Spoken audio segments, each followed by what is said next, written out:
गुणनखंड अंग्रेजी में इसको कॉमन फैक्टर कहते हैं। उभयनिष्ठ गुणनखंड को अंग्रेजी में क्या कहते हैं? कॉमन फैक्टर कहते हैं। तो सबसे पहले हम फैक्टर को फिर से समझ लेंगे कि फैक्टर बतलाए थे। फैक्टर का मतलब गुणनखंड या अपवर्तक। जैसे एक का फैक्टर क्या होगा? एक होगा। एक का फैक्टर एक होगा। इसका मतलब एक में एक से पूरा पूरा भाग लगेगा। दो का फैक्टर क्या होगा? एक और दो। दो में एक और दो से पूरा पूरा भाग लग जाएगा। इसलिए दो का फैक्टर या दो का अपवर्तक पूछेगा तो बोलेंगे एक और दो। तीन का फैक्टर एक और तीन। दो कहाँ से होगा? एक और तीन होगा। चार का फैक्टर एक दो चार। तो अब तो गुणनखंड सबको समझ में आया। फैक्टर तो सबको समझ में आता है। अब हम लोग को सीखना है उभयनिष्ठ गुणनखंड यानी कॉमन फैक्टर। अंग्रेजी में क्या बोलते हैं उसको? Common factor. अब यहाँ देखिए, इसको समझने के लिए चार का गुणनखंड लिखिए। क्या क्या होता है? एक दो चार। अच्छा, आज 6 का गुणनखंड लिखिए। 6 का गुणनखंड हो गया 1 2 3 4।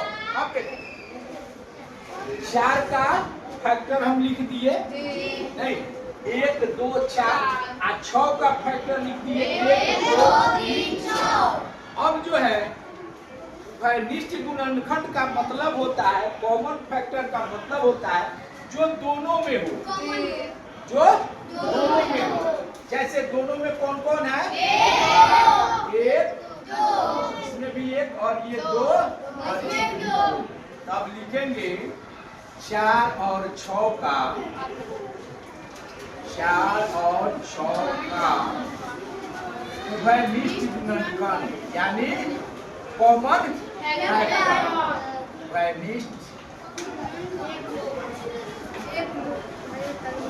उभयनिष्ठ गुणनखंड क्या होगा? 1 2 1 2। यही ना दोनों में मिल रहा है। अब बोलिए उभयनिष्ठ गुणनखंड समझ में आ रहा है कि नहीं? क्वेश्चन है कि 35 और 50 का उभयनिष्ठ गुणनखंड यानी कॉमन फैक्टर क्या? तो इसका हल देखिए। सबसे पहले हम क्या करेंगे?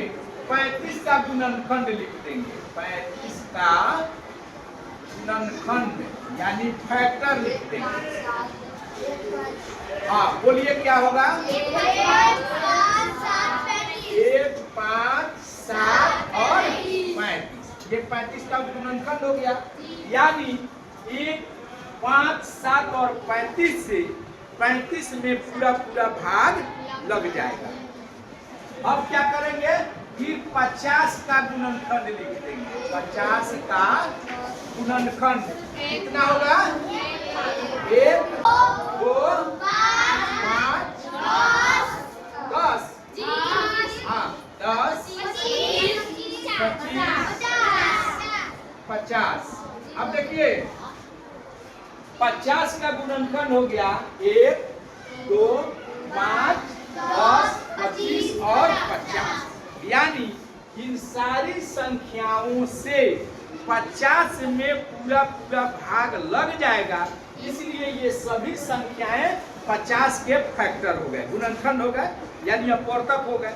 हमको क्या निकालना है? उभयनिष्ठ गुणनखंड यानी कॉमन फैक्टर। तब हम क्या करेंगे? दोनों में देखेंगे कि दोनों में कौन मिल रहा है। देखिए 1 और इसमें भी 5 है तो इसमें भी 5 है। इसमें 2 है तो इसमें 2 नहीं है। इसमें 7 है तो इसमें 7 नहीं है। इसमें 10 है इसमें नहीं। दूसरा कोई नहीं ना मिल रहा है नहीं। तो यही तो हो गया 35 और 50 का। 35 और 50 का कॉमन फैक्टर यानी उभयनिष्ठ गुणनखंड। उभयनिष्ठ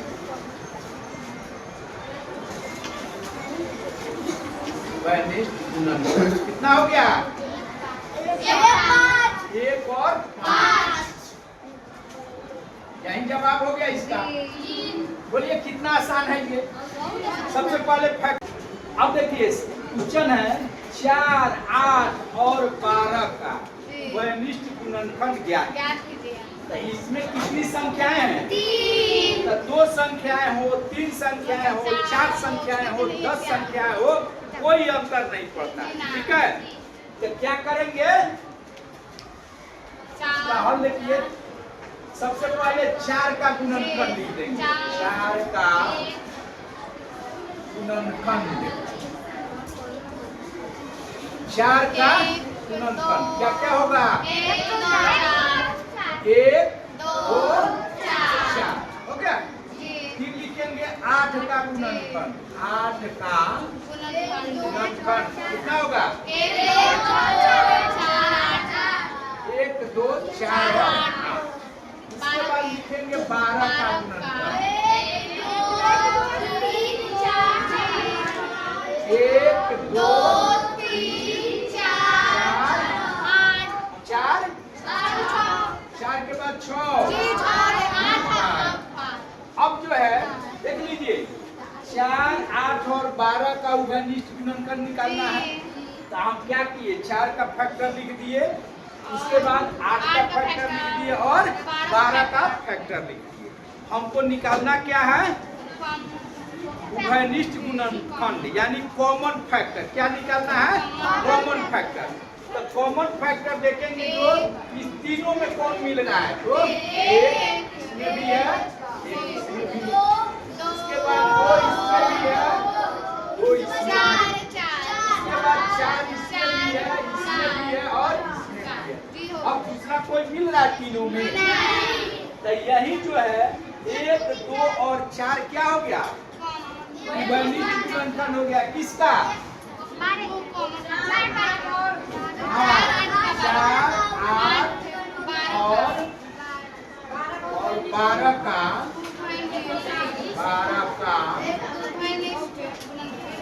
उभयनिष्ठ।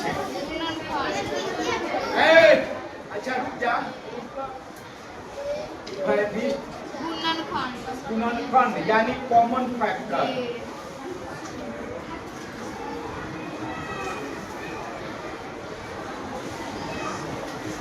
4, 8 और 12 का उभयनिष्ठ गुणनखंड कॉमन फैक्टर कौन हो जाएगा?